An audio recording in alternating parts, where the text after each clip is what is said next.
Hey guys, welcome back to another episode of the Music Den. I'm your host, Armando Venditti. Hoping you guys are having a great day. And above all else, that you're indeed looking after yourselves and one another. Today, ladies and gentlemen, I want to welcome you back to another segment of Supergroup Spotlight. Now, the supergroup I'm going to be talking about today has the distinction of being labeled as the best-selling progressive rock band of the 1970s. That group is Emerson, Lake, and Palmer, consisting of Keith Emerson, Greg Lake, and Carl Palmer, forming in London in 1970, releasing their debut self-titled release in November of 1970.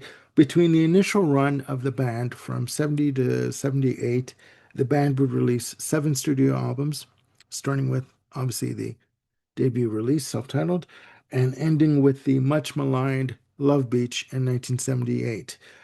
Keith Emerson and Greg Lake would reform in 1987 and recruit drummer Cozy Powell, releasing Emerson, Lake, and Powell in 1988 for Polydor Records, featuring the single Touch and Go.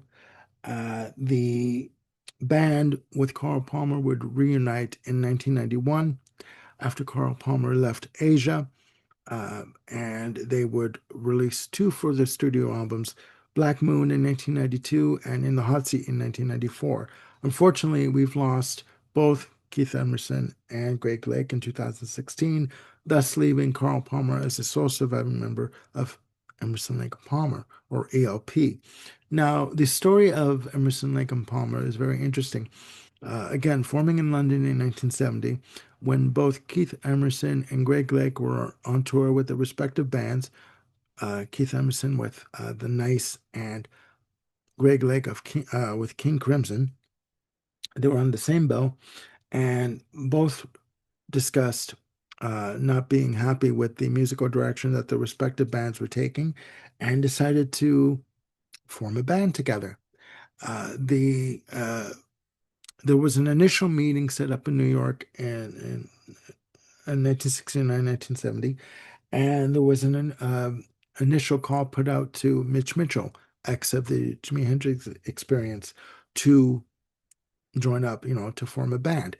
Well, there was supposedly a jam session that was scheduled that was going to take place. Unfortunately, that jam session never happened, and there was a story of that was circulating in the press that Jimi Hendrix was going to join this band, which would have made up the acronym HELP for Hendrix, Emerson, Lake, and Palmer.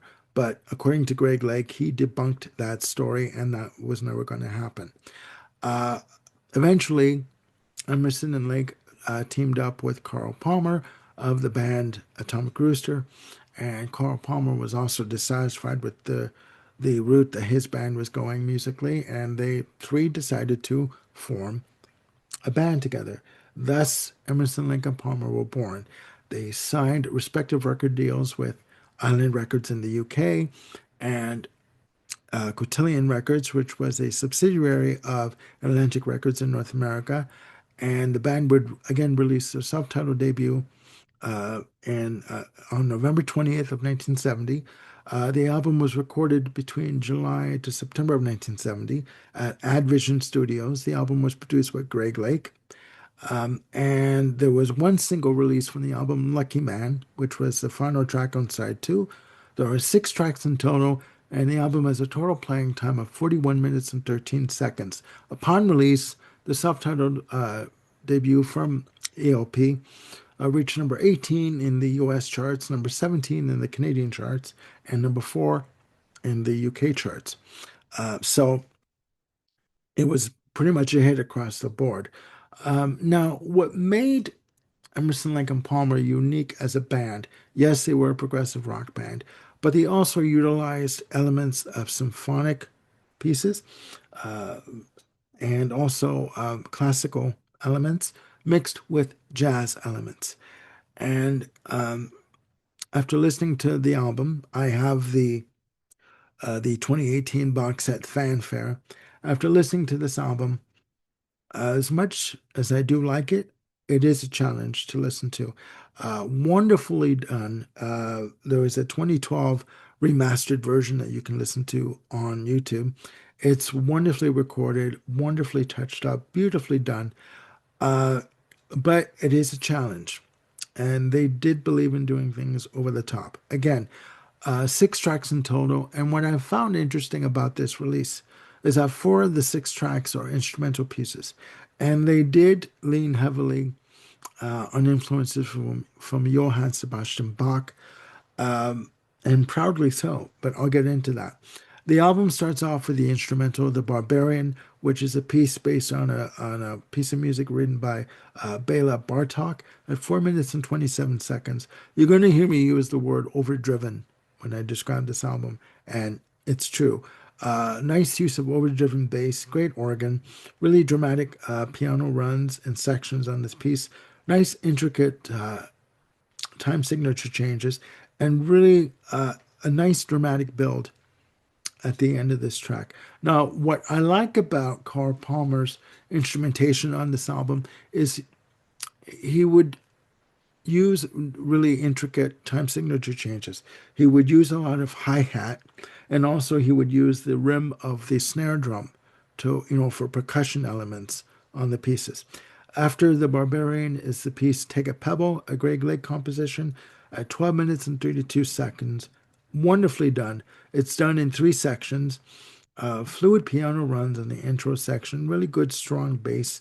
The second section comes in with nice gentle acoustic guitar passages that come in, use of water dripping and hand clapping for percussive elements, and which also again segues into a wonderful piano solo from Keith Emerson.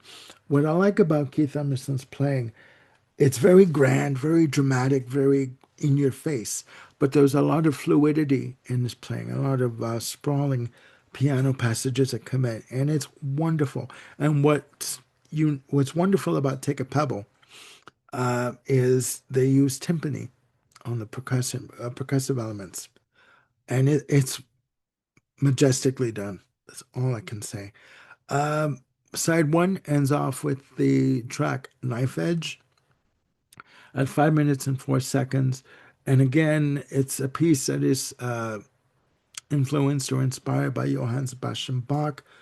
Really a good bass driven track, nice organ, intricate drumming, and really dramatic, overdriven organ passages on this piece. That's just side one. Okay. It is a lot to take in musically, but again, you know what?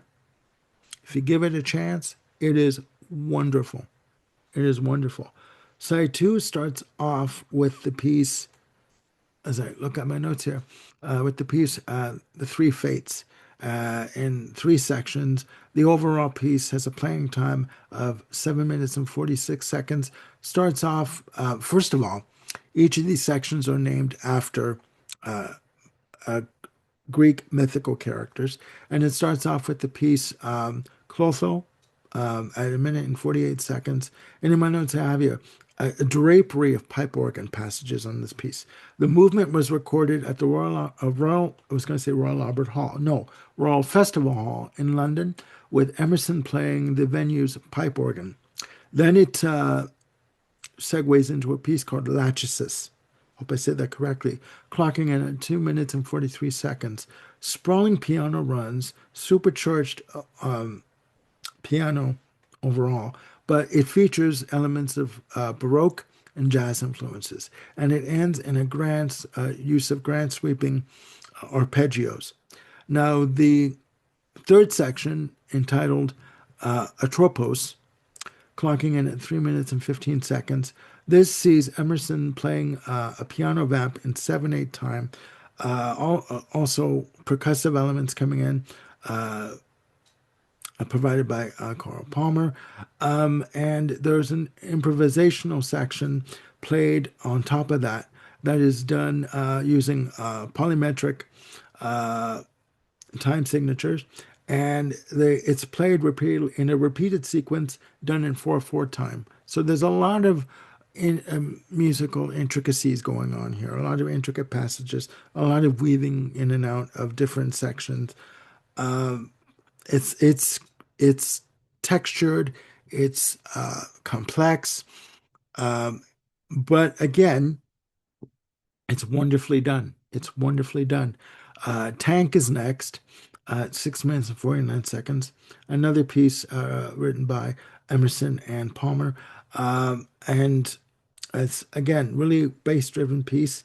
There's a wonderful use of harpsichord done in 2 octaves on this piece.